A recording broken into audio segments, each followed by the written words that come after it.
awal kita kenalan dulu karena masing-masing ada yang belum kenal. Silakan nunggu dari Bapak. Nama Bapak siapa? Peranan Bapak di desa itu sebagai apa? Nama Masrur, alamat RT 1 RW 2, istri 1, anak 3, dan pekerjaan perangkat desa. Oke, perangkat desa. Ibu.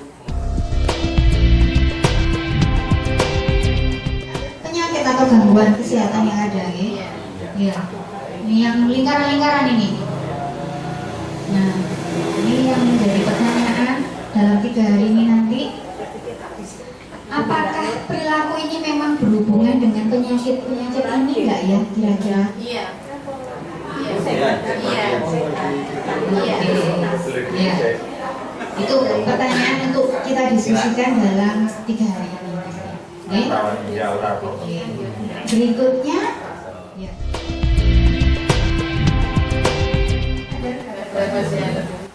Nah, ini siapa ini? Pak Sukani itu anggo. Dia mengalami pertama stroke, kedua jantung koroner itu masuk rumah sakit Bayangkara ada sekitar 3 hari. Saya menarik kesimpulan dari pemetaan tadi. Ada yang memberikan kesimpulan mungkin Pak Syarifuddin? Kesimpulannya kalau di desa ini jelas untuk perokok merata sehingga untuk penyakit yang kena stroke maupun penyakit yang lain itu juga merata. Jadi di sini merokok, terus pola makan juga banyak ya, pola makan seperti berendam, kemudian aktivitas fisik juga kurang, kemudian banyak penyakit-penyakit. Dan itulah yang akan kita bahas untuk selama 3 hari ini, yaitu tentang 3 perilaku pola makan, merokok, aktivitas fisik, dan penyakit-penyakit yang bisa disebabkan oleh aktivitas yang kurang, pola makan hidup yang tidak sehat, pola makan yang tidak sehat. Oke, pintar. Tepuk tangan buat Nur. Oke, sekarang untuk materi pertama yaitu pola makan masyarakat. Ya. Ada yang ingin memberikan komentar tentang pola makan masyarakat? Bagaimana tentang pola makan masyarakat di Desa Kebon Agung? Mungkin Pak Matroji. Oke, kita mulai ya. Kalau tadi sudah pola makan, perilaku kedua yang berisiko tadi yang juga banyak ini sudah Bapak Ibu petakan tadi ya. Apa tadi? Merokok. Ya.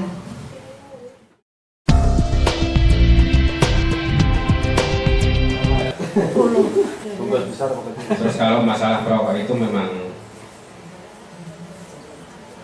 manfaatnya sebenarnya ada, walaupun itu baik ada manfaatnya. Satu untuk menghilangkan stres, kedua harus. Terus ini yang paling susah ini, bisanya merokok itu keduluan sejak kecil sudah mulai merokok. SD itu sudah mulai belajar merokok, kadang-kadang di orang-orang yang besar-besar itu. Kalau kita lihat merokok itu sulitnya dihindari atau sekarang sulit diberantas, bahkan di dan itu ternyata yang pertama dari income, yaitu pabrik juga ada, ini pemerintah juga mendapat income. Terus yang kedua ini sudah membudaya, karena sudah membudaya sejak turun-temurun ini kelihatannya untuk diberantas itu memang sulit karena sudah membudaya. Tapi biarpun demikian, kalau memang kita masih ingat dengan kesehatan kita, tentunya kalau memang berusaha ini bisa. Ada di sekitar kita salah satu ada yang merokok, yang sekitarnya yang lain tadi itu bisa disebut perokok pasif. Rokoknya. Nah, kira-kira berarti lebih berbahaya mana ya? Merokok pasif atau aktif? Merokok aktif maupun pasif kan jelas semuanya kan bahaya. Tapi memang sangat lebih berbahaya lagi bagi perokok pasif.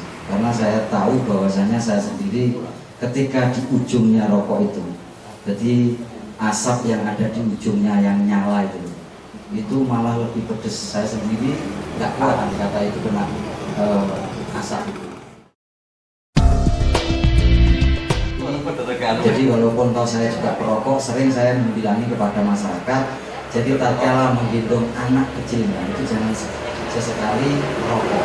Itu memang yang sangat sensitif sekali, karena untuk daya tahan tubuh untuk anak-anak yang jelas belum bisa masuk.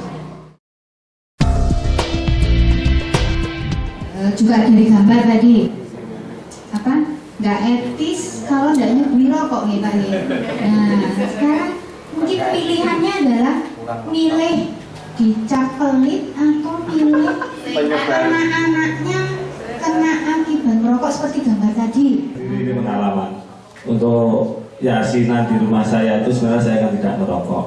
Saya mengharap tidak akan mensuguhi itu, tapi istri saya itu yang tidak mau.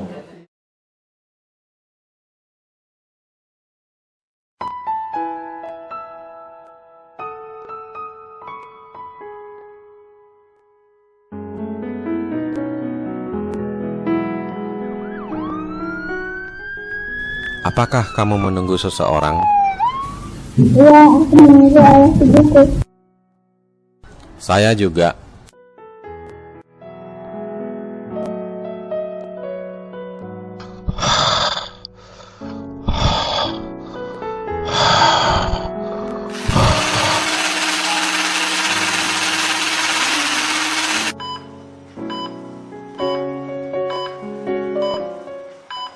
Tidak, jangan dilepas. Maafkan saya, Ma. Maafkan ayah.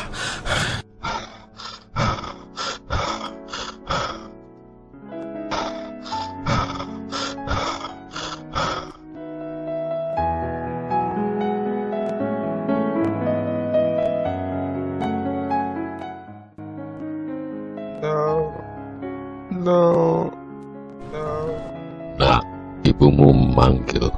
Temuilah dia, jangan takut. Sini. Dia bilang dia mencintaimu. Apakah kamu lapar? Aku membawa makanan. Kamu mau makan?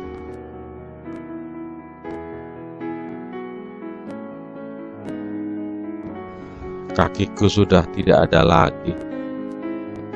Ya, benar. Tapi kau masih di sini.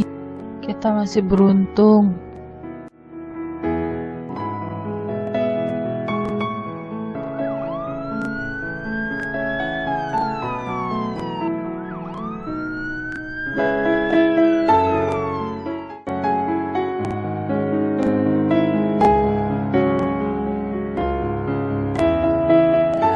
Setelah melihat tadi, komentar bahasa saya cuma satu, menakutkan. Beberapa untuk timbulnya penyakit, diantaranya penyakit stroke juga seperti bisa penyumbatan pembuluh darah dan juga tidak bagus untuk jantung dan paru-paru. Apa hanya harus berhenti saja atau mungkin ada ikutan mungkin makanan yang lain atau minuman yang lain yang mungkin bisa melakukan. Kalau tani itu ada yang satu cepet putihan itu 2000-an. Satu hari satu bungkus 2000 bungkus. Satu bungkus 5 dan tambah cukai itu. Terus kemudian kalau yang harganya mahal lebih dari 10, ada yang 14.000, ada yang 16.000 dan sebagainya. Tapi di sana itu masih banyak yang merokok. Terus banyak juga yang beralih ke shisha. Itu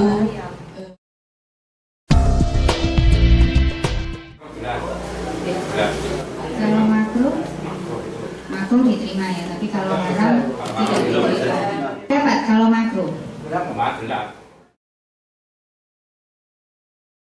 Ya, saya sependapat kalau merokok itu makruh karena apa? Para ulama pembesar di Indonesia itu kebanyakan juga merokok. Kiai-kiai pesantren itu juga banyak yang merokok. Walaupun mungkin secara medis tidak sehat, tapi secara sosiologis itu bisa mempererat hubungan tali silaturahim antara satu dengan yang lain. Karena rokok itu juga mengikat ikatan emosional sama teman laki-laki. Karena kalau saya tidak merokok, tapi kalau ada teman datang saya tetap menyiapkan rokok di rumah itu.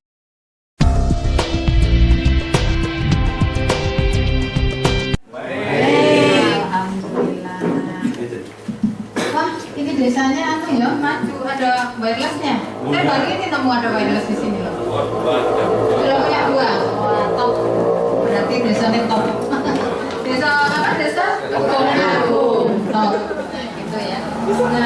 Nah, pertama-tama saya mau memperkenalkan diri. Kemarin mohon maaf saya belum datang, baru hari ini bisa sowan ketemu bapak-bapak ibu-ibu, senang sekali.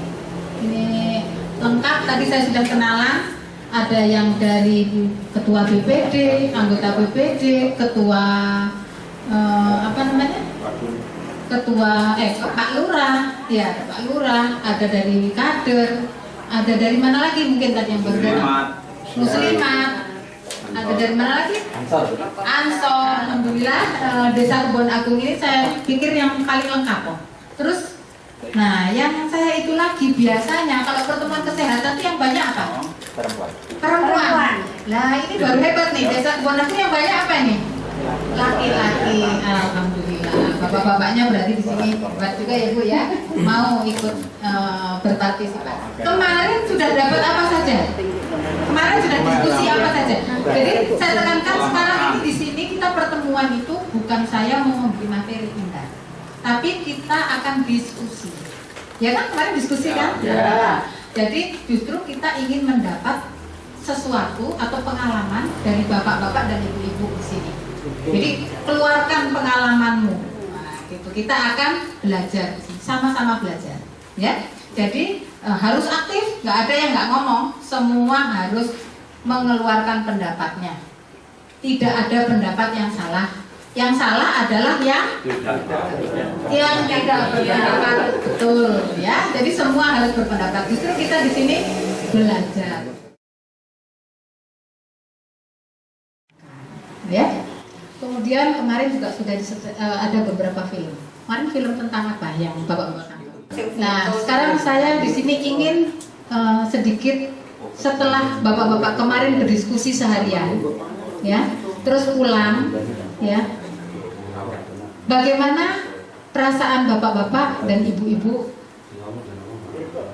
setelah itu, setelah mendapatkan kemarin terus lihat, oh ada perokok seperti ini, oh ada pola makan seperti ini. Apa yang dirasakan? Adakah perasaan berbeda ketika bapak-bapak atau ibu pulang? Saya mau mulai dengan yang pola makan dulu mungkin. Siapa yang mau berpendapat? Ayo. Coba Bu Anifah, gimana Bu? Setelah pulang kemarin dari sini, saya mendapatkan ilmu contoh juga terus tentang bahaya masalah makanan yang tidak sehat, makanan yang bersantan, terus makanan tentang makanan seperti cilok itu yang mengandung MSG. Terus saya divonis sama dokter hipertensi. Saya merubah pola makan, pola hidup saya, seperti saya tidak mengurangi yang berlemak, terus makan makanan yang sehat seperti sayuran, buah-buahan itu.